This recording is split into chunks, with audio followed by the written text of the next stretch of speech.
Hi, my name is Bob Dittmer, and welcome to Explorations in Public Relations.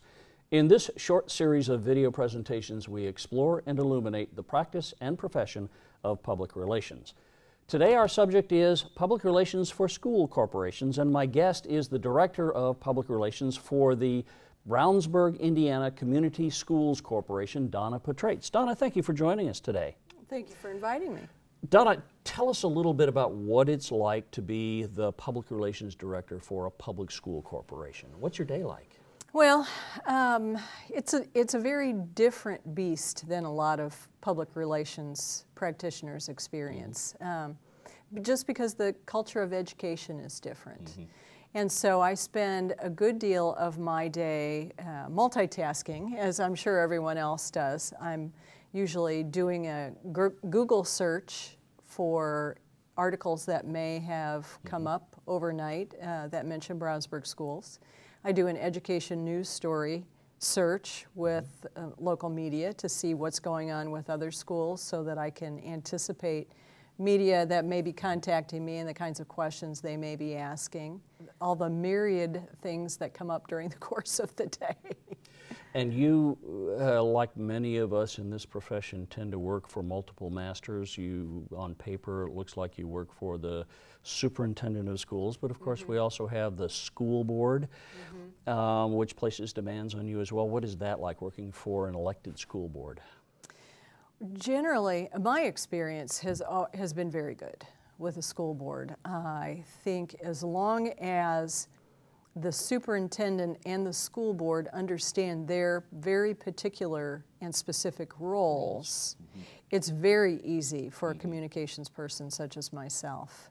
The school board is they're very conscientious of the role that they play, but they prefer to take a back seat. They don't want to be the face in front of the cameras. And so we've worked that out. They allow me to do some training with them, and they allow me to do my job and be the spokesperson. Super. It sounds like a good circumstance for you. It's wonderful. What do, in terms of your experience and issues in public schools corporations today, as a public relations professional, what are the 2 or 3 most important things that you see facing in the near-term future? Well, I could easily say money, money, and money. Yeah, right. And money certainly, I think, is the largest issue across the board. Every school district is dealing with dollar issues. Locally, people feel much stronger. Of course, there's more personal attachment, so they feel better. Their local schools, they would grade in a B or an A, but nationally, they would give school districts more of a C or a D. Given those kinds of issues, that is the funding issue and the public perception issue as being number 1 and number 2, how can you as a public relations professional help your school corporation present itself to help overcome those issues or to help resolve those issues? What are the kinds of things that you can do? Well, the kinds of things, I think the most important role of a PR practitioner in a school district at any time, but particularly during these times, is to educate the public. And to help them understand the very short leash that school districts are placed on because of the legislature and a whole variety of things. There's not a lot of wiggle room in terms of decision making as far as money is concerned.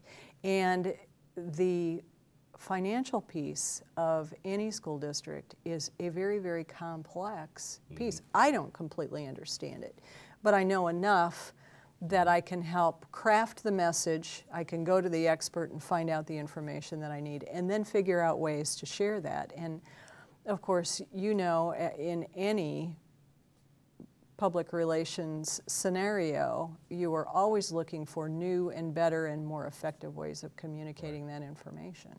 One of the things that I think we face, you face in schools PR is this need to take funding issues to referenda. Tell us a little bit about what that's like.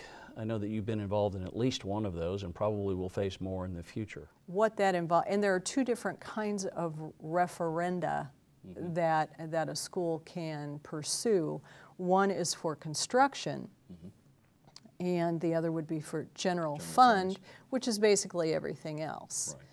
the key to the success for that is all the education and the efforts that are put out there to, again, educate the public and help people understand why the school needs this money. Every superintendent will tell you it is because they got out there, they talked to people, they explained, this is why we need the money. This is where we have made the cuts.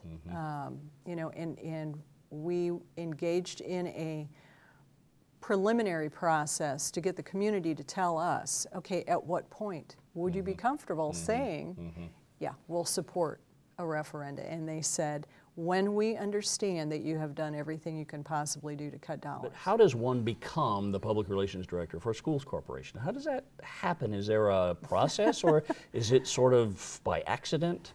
There must be a couple of different ways you can slice that. There are lots of different ways. There is no traditional way to come to that, particularly because I think it is a relatively novel idea to have a public relations practitioner employed by a school district.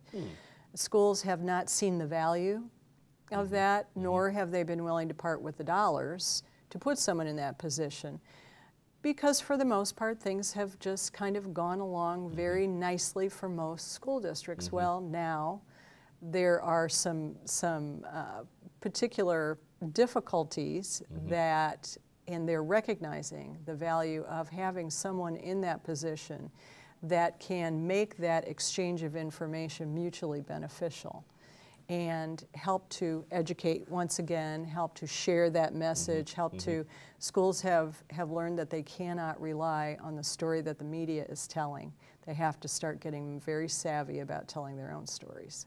So if a young person today, might be a student in our programs today, or a young educator, journalism teacher, English teacher, is thinking, you know, I'd like to do that. What would you suggest they do to prepare themselves for the role of the communicator for a schools corporation? Well, I would suggest that they learn more about the profession. It's not enough to just say, well, I was a journalism major and I was a teacher and I understand how to communicate and how to write a good story, and that's good background because you understand the culture of education. But understanding public relations and how that fits into the culture of education is a very, very important piece of that. You can come through public relations and not come through education. Engaging in programs such as yours here at IUPUI, it helps to strengthen the public relations practitioner interested in school public relations, but it also has helped, and certainly in my own case, strengthen my position coming through education with the journalism, the English background, the knowledge of education, and then to buttress that with a good solid background in public relations. It sounds to me in our discussion that being a PR person for a schools corporation these days is a pretty exciting time. It is very exciting. There is no, there are no 2 days that are alike. My job is different every day, and I have to say I love it. I absolutely love it. Super. Donna, thank you for joining us today to talk about public relations in public schools corporations. Absolutely. Thank you for inviting me. My pleasure. And thank you for joining us today to talk about public relations, again in Explorations in Public Relations. Stay tuned for more short video presentations illuminating the practice and profession of public relations.